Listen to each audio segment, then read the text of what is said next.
I'm Julie. Am I in the way? So I have this company, Bandello, together with two of my friends, and we do press release service, consultancy.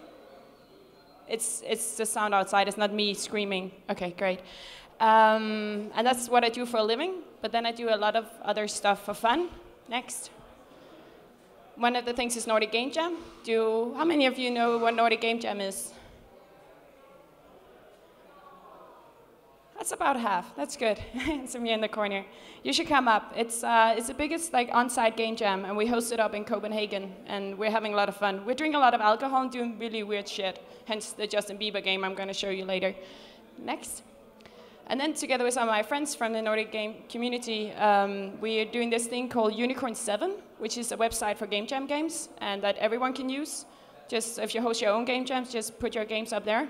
We basically did it. Not yet. When I kick you, it's because you're doing it wrong. Oh. Yes. Okay, so we basically did it because we couldn't find our friends' games, and we were a little bit sad.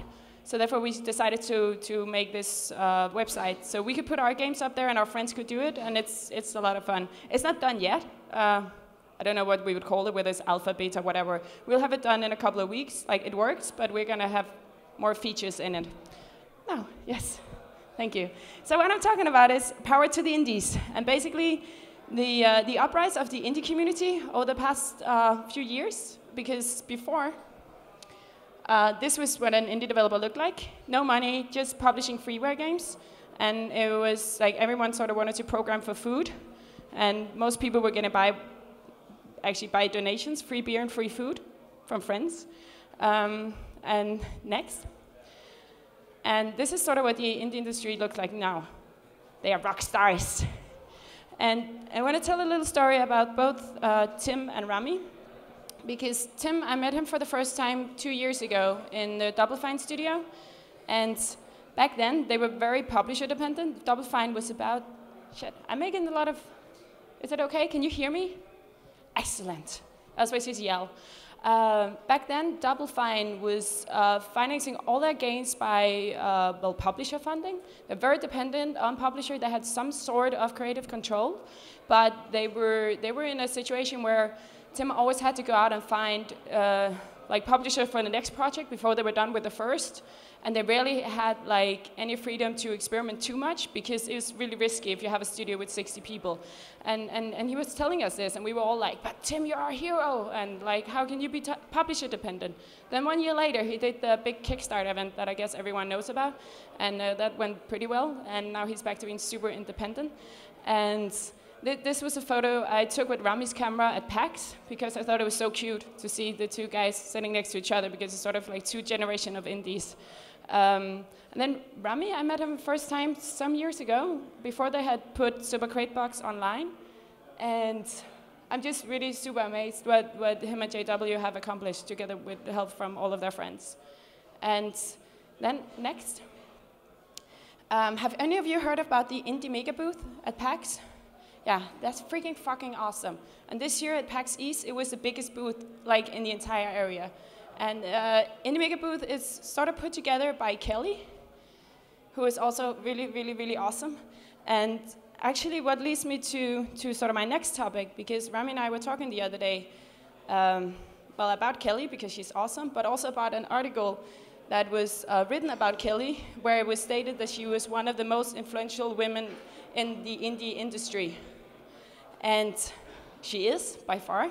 And what disturbed us a little bit was that all the comments on the article was actually more about the sexist part of naming her one of the most influential women.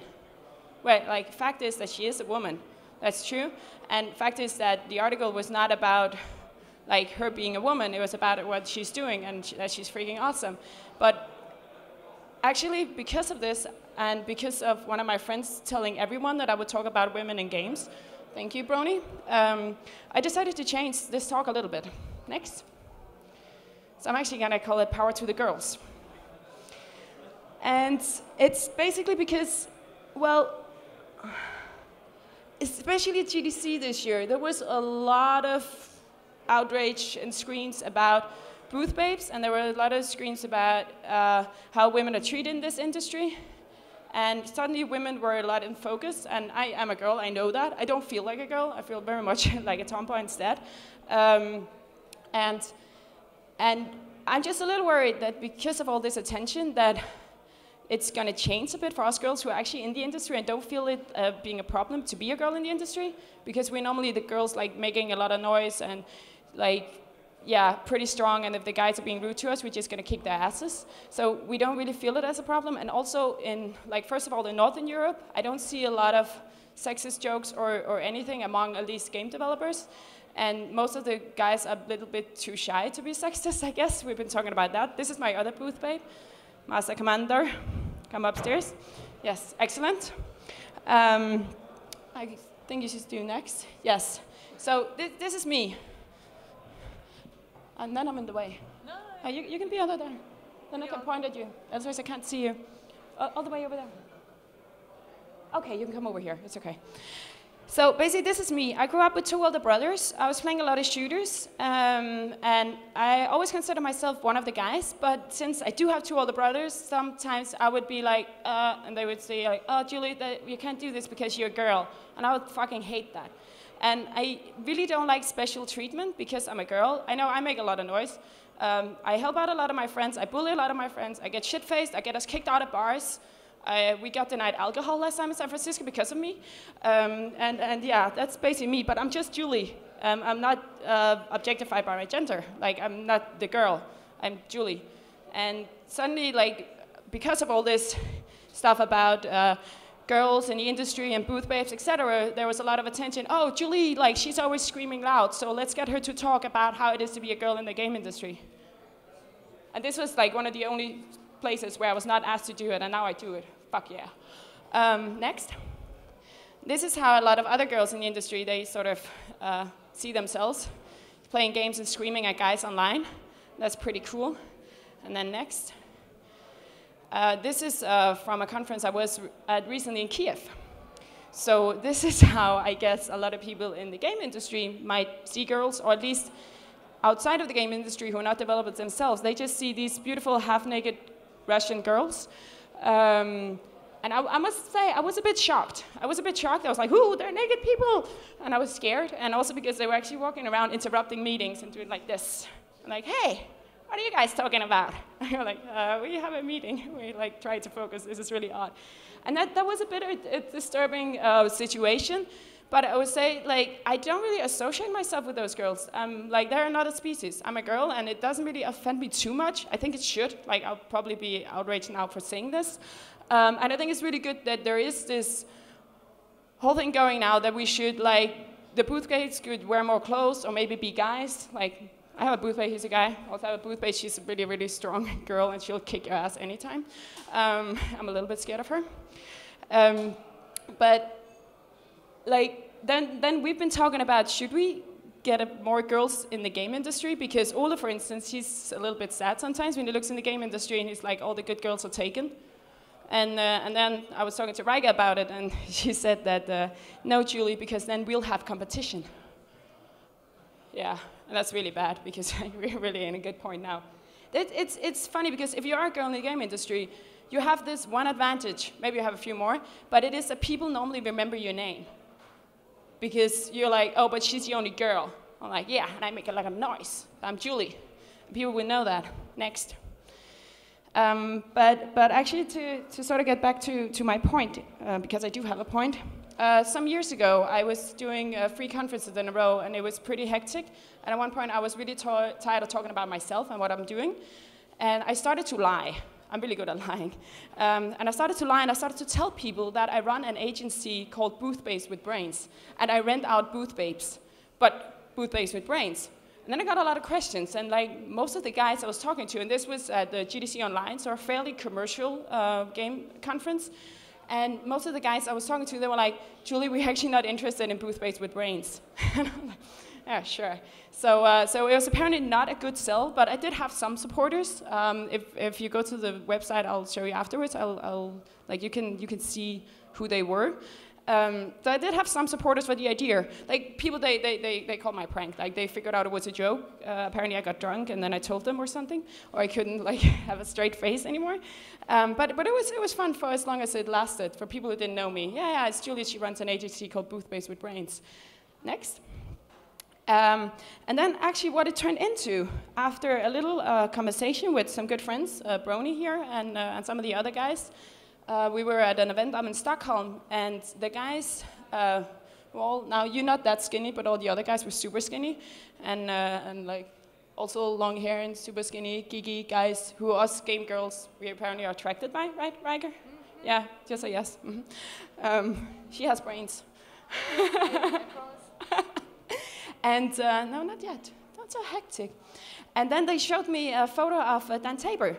And they said, but this is what you girls you want. You want like a big muscular guy. And I was like, yeah, that is why I hang out with guys in the game industry. Oh, what? With unicycle. With unicycles, exactly. It's Simon Gustafsson, his partner in the company, who couldn't make it today, unfortunately, because he was getting tattooed.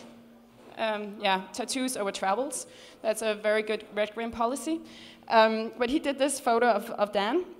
And then I said, fuck, you know what I'll gather the girls in Copenhagen and we'll do a competition of the hottest guy in the game industry. So we decided to do that. Yes, next. And then, since I put this picture of Dan on front of the website, I didn't do the website, one of the other girls did. He was like, and I also did a Facebook group for it, a page. And he contacted us, and he was like, hey, I'm not just a piece of meat. And I also, like, the text I've written was not so nice. It was like, we really don't want muscles, we want skinny guys, or something like that. And he contacted me and also contacted me on Facebook, and I was like, oops, sorry, I'll change the text if you want to participate in our competition. It's super blackmailing, that's how I do it. And then he sent us a photo of himself, and he was actually submitted to the competition. Next. And of course, Brownie here, Brownie, Brony, was the first one to send a photo of himself. So he's in this picture. This is from a Mojang party at GDC. And if you see here, the good-looking guy from Red Grim, he submitted it. Martin here, on the other hand, he was offended by our competition because he said it was sexist. Julie, I can't believe you're doing this. Really? I thought that was hilarious. I'm apparently super sexist. This is me. I actually look like a booth babe in this photo. And this is Manveer, who's fucking awesome. And he's going to be the flower girl at my wedding. One day, if my boyfriend he's not here, will propose to me. Joe, where are you? Seriously? Oh, fuck. I wanted to bully him from stage. Okay. Anyways, boyfriend, can you tell him? Joe's brother is sitting right there. Yeah, I tried to bully him from stage and he's not here. So basically, a lot of guys submitted to our competition, but also we snatched a lot of Facebook profile pictures of our friends and put them there. And a lot of friends, they submitted other guys' pictures. And basically, I want you to go to the website now, because we did end up having this one, yes, this competition running for quite a while, and it was only in the Nordics. But basically, yeah, just scroll down a little more. So this is Ole, this is Petri, if anyone know Petri, are from Finland. This is Simon, who's getting tattooed. This is Tim Garbus, who made the Justin Bieber game, I would love to show you. And yeah, I could go on. Like, these are all guys from the Nordic. Oh, that's my boyfriend, actually. Why is he not here when I want to bully him? And a lot of the guys actually submitted their photos themselves. And then what Martin Grefvogt, who said this was a sexist competition, didn't know was that we were actually, like, it was not us girls dodging it. We left it out to the open. We basically made a sort of very sophisticated click score system on the website. And Kasia, who did the website, she asked me whether I wanted to do some sort of IP control. And I said, fuck no, I love when people are cheating. So just leave everything wide open. And of course, what happened was that people, I called it hacked, but they didn't really do much. Like, some did a click monkey, and some other guys did some more sophisticated things. Some guys hacked each other's profiles, pictures, like someone hacked Lau over here. If you scroll down a little bit, down to Mass.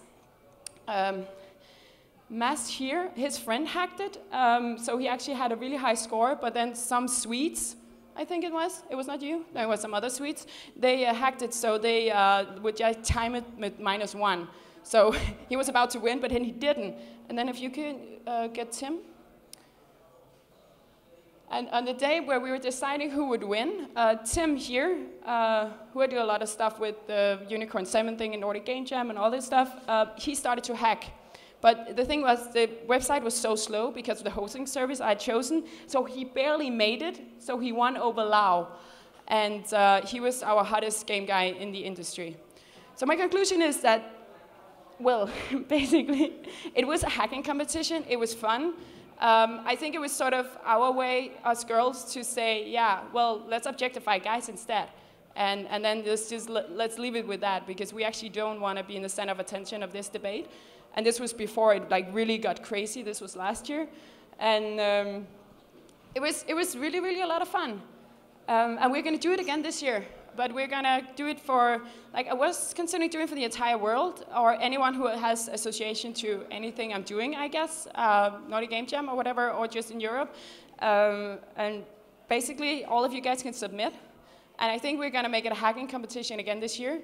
Because, like, my point is that, oh yeah, we were objectifying guys, and people thought that, oh, that we were sexist. But in reality, we're basically just showing that us girls, we're not here because of our looks. We're here because of our brains. Yet again, he's here because of his looks, but she's here because of her brains.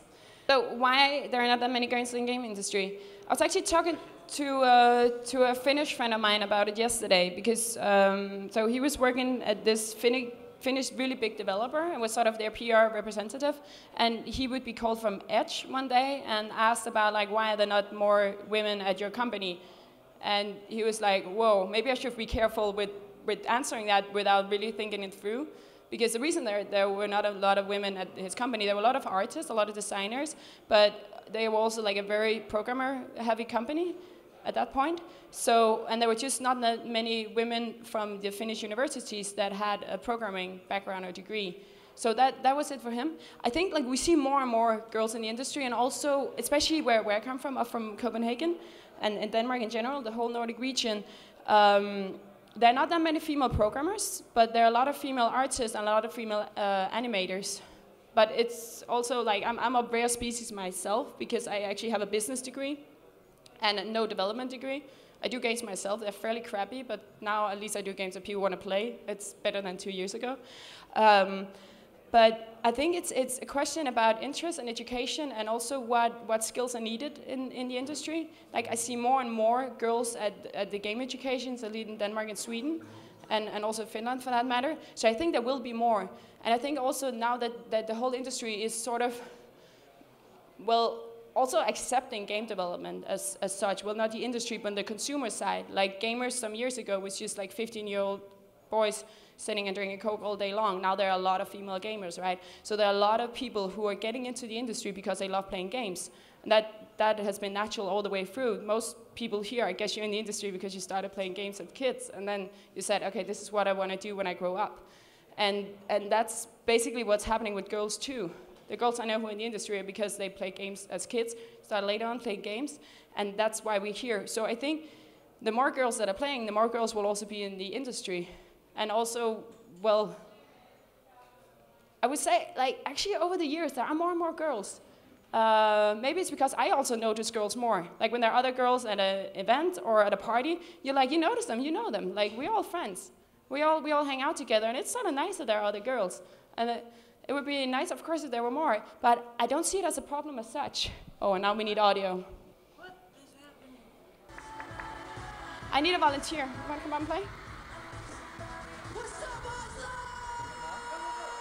Need the mouse.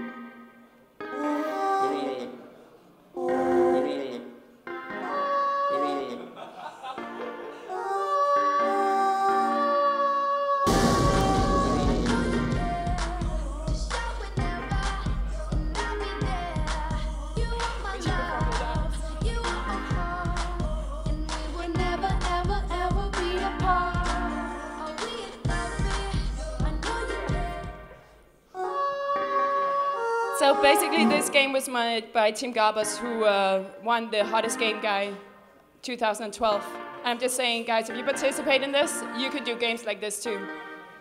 I think that was all for us.